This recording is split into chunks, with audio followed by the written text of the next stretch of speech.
This one's for the husband or the baby daddy who didn't get a fair shake. And if anything went wrong, it was his fault. Let's listen to this video. Please drop a comment and tell me what you think. Talk to you soon.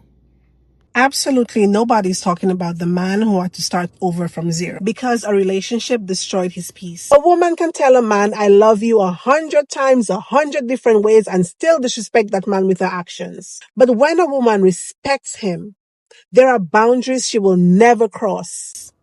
He lost time, he lost money, he lost confidence, and in some cases, he lost years of his life trying to make something work that was quietly breaking him.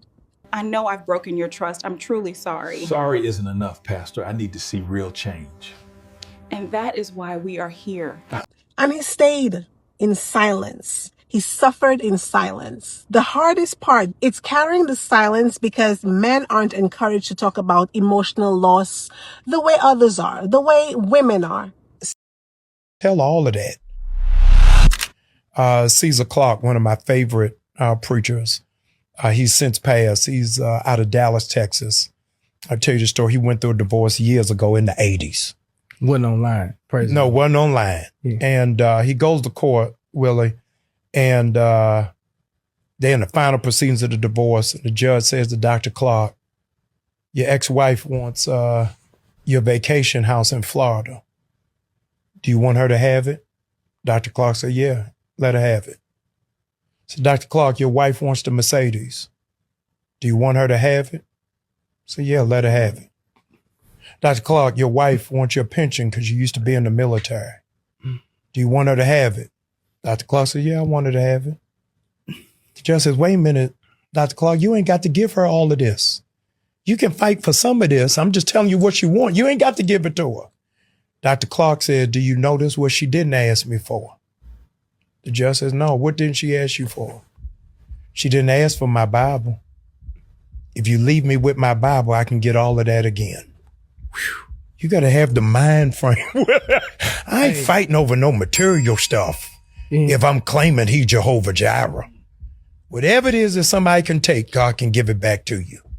And so I'm at that level of peace that nobody can take anything away from me if God wants me to have it. So that man rebuilds quietly. He questions his judgment. He becomes more guarded because he learned a hard lesson. The cost of giving too much to the wrong place, investing too much in the wrong person. If that's your story and this video resonates with you, I want you to hear something. Starting over isn't failure. Walking away wasn't weakness. Choosing peace after chaos is strength. Everybody wants to be great until they see the invoice. Greatness will cost you sleep. It'll cost you comfort. It'll cost you being... You cannot become who you're called to be while staying emotionally entangled with who you outgrew and who God didn't call you to. Some connections didn't break your heart.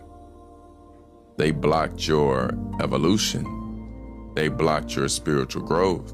But because you still keep them archived, your identity stays entangled in a version of yourself that didn't yet know freedom. That's not love.